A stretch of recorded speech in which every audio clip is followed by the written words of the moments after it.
It started with a peaceful morning by the lake my lake. I'd bought this property years ago for the quiet, the view, and the promise of privacy. It was my slice of calm away from the noise, something I had worked hard for.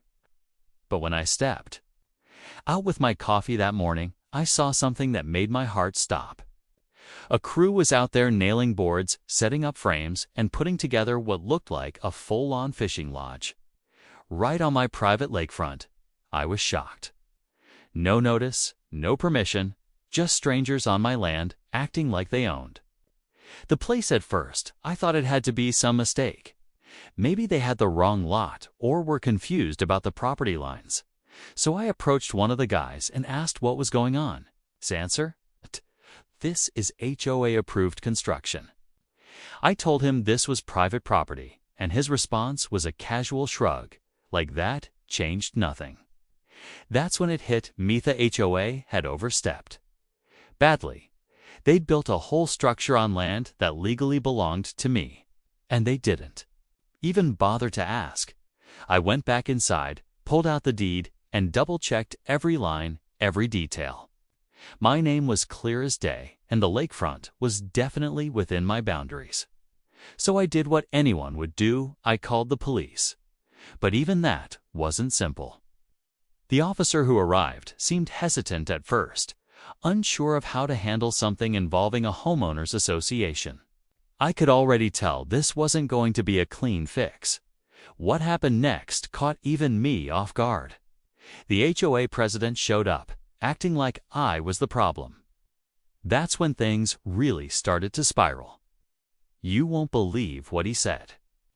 When I showed him the deed, the HOA president, a tall guy in a blazer way, too formal for a lakeside morning, walked right up to me like he was in charge of everything.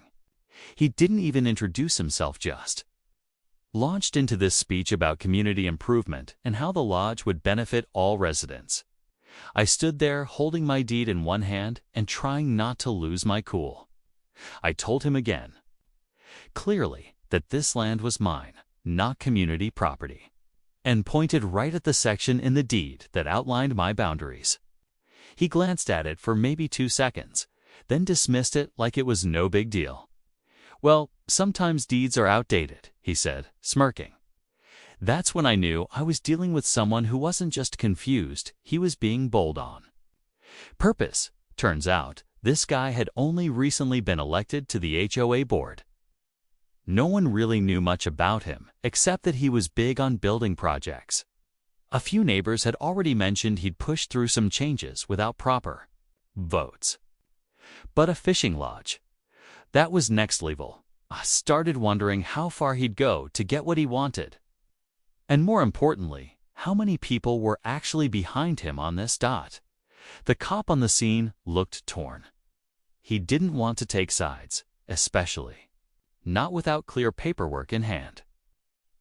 So I went inside and grabbed my survey maps, property tax statements, everything I had. While I laid the documents out on the hood of the patrol car, more HOA board members showed up, acting surprised like they had no idea the lodge was even being built. That only made things murkier. Either they were lying, or someone was building on my land without the full board's approval, and then one of them let something slip that changed everything.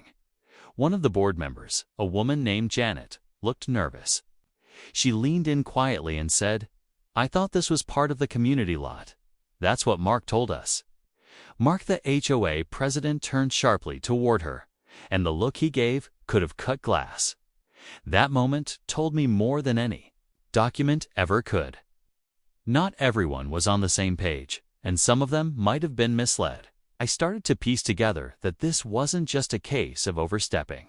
It might have been a calculated move by one person using the HOA as a cover. Meanwhile, the construction crew kept working like nothing was happening, hammering, sawing, laughing.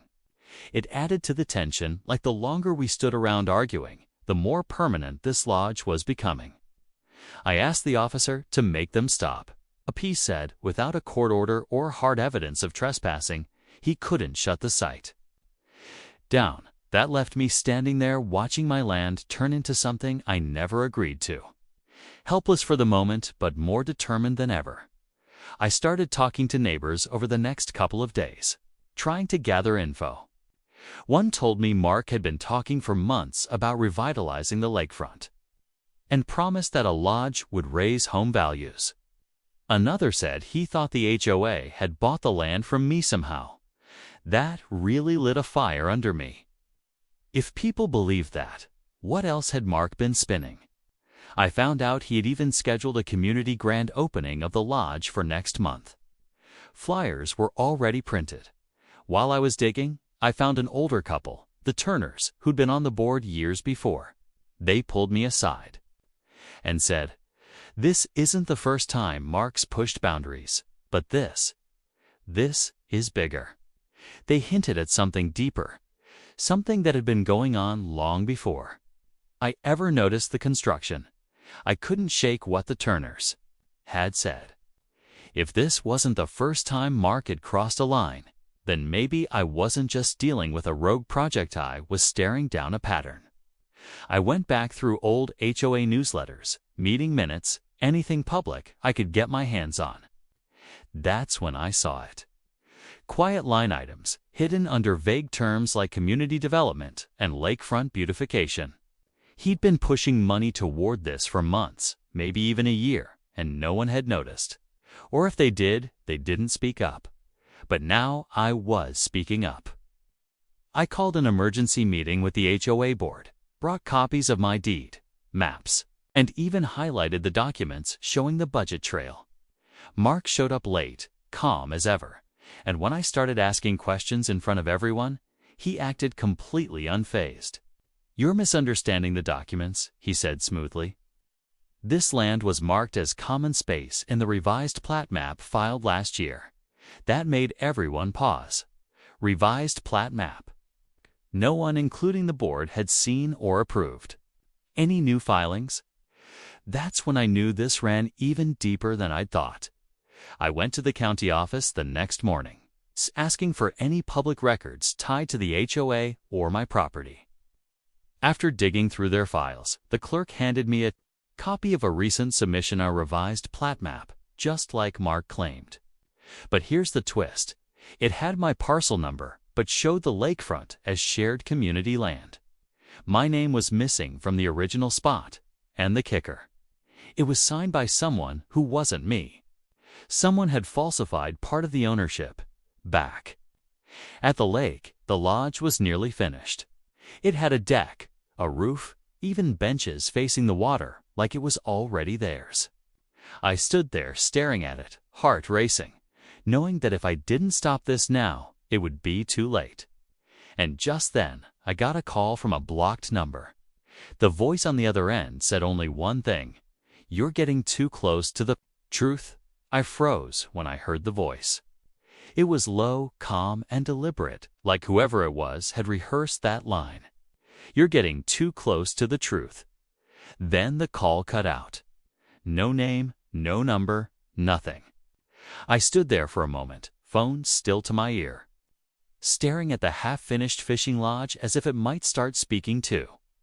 I didn't know who made the call, but it confirmed something I was already starting to suspect. This wasn't just about property lines or HOA politics. Someone was hiding something much bigger, and I had just scratched the surface.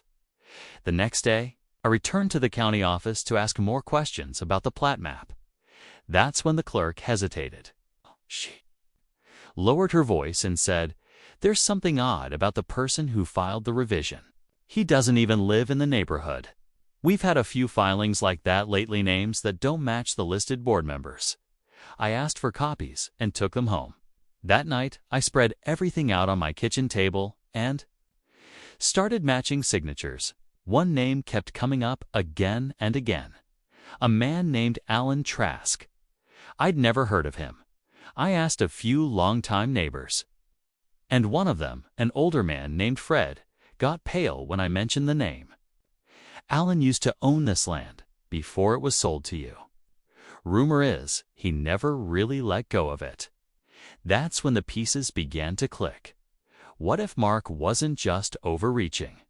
What if someone behind the scenes, maybe this Alan guy was, using the HOA as a cover to quietly take back land he thought still belonged to him?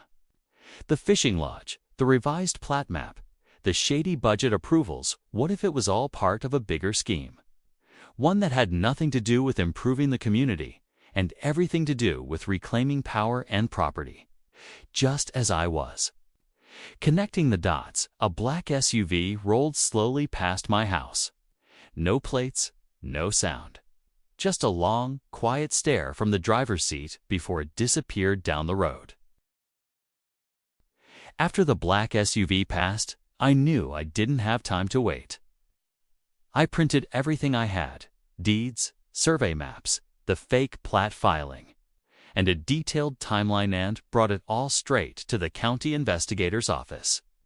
I laid it out, piece by piece, showing how the HOA's so-called fishing lodge project was based on falsified documents and unauthorized land use. When I mentioned the name Alan Trask, the investigator stopped me. He pulled a file from a cabinet and said, "That name's come up before, under land disputes and fraud." Turns out Alan had a history. A quiet one, buried under layers of shell companies and legal loopholes. He'd lost this lakefront property years ago after a failed business deal and had spent the last few years trying to claw it back. But rather than take a legal route, he used a connection. Mark, the HOA president who owed him a favor. Mark ran for the board, won the seat, and slowly started altering records, pushing through changes nobody thought to question. Until I did. With the investigator's help, we escalated everything to the county sheriff's office. A formal order came through that same week. Construction was to stop immediately. The builder was fined. The HOA board was suspended pending a full audit, and Mark was removed. The fishing lodge was declared illegal, and plans were made to have it dismantled. I finally felt like the storm had passed. But here's where it twisted again. As workers came to take down the lodge, one of them uncovered a sealed plastic container hidden under the wooden deck. Inside were old property documents, receipts, and a letter dated over 10 years ago. It was signed by Alan Trask, addressed to himself. In it, he wrote about taking back what was stolen, no matter how long it took. But at the bottom, there was another name, a cosigner. My former real estate agent, the same one who sold me the property in the first place. That's when I realized this might not be over, because someone else had helped him start all this from the very beginning. I contacted the real estate agent right away, pretending I just had a few questions about the sale from years back.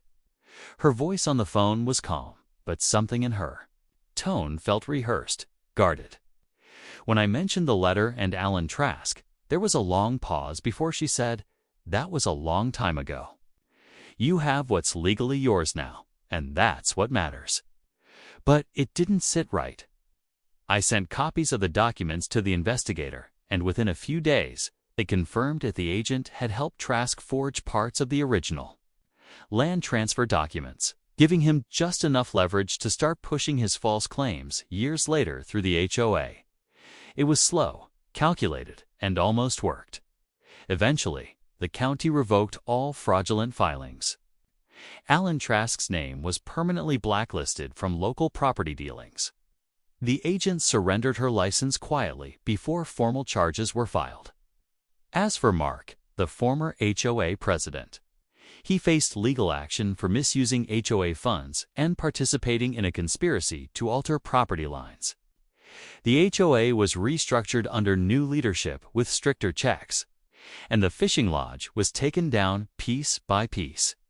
Standing by the lake again, with the land finally quiet, I felt relief. But more than that, I learned something valuable: how important it is to know exactly what you own and never take your rights for granted. A deed isn't just paper, it's your shield. If I hadn't stood up, questioned things, and followed the trail, they would have taken what was mine. The fight wasn't easy, but protecting your private property rights never is. In the end, peace returned to the lake. No more surprise construction. No more shady politics. Just the sound of water, birds, and the knowledge that the truth had finally won.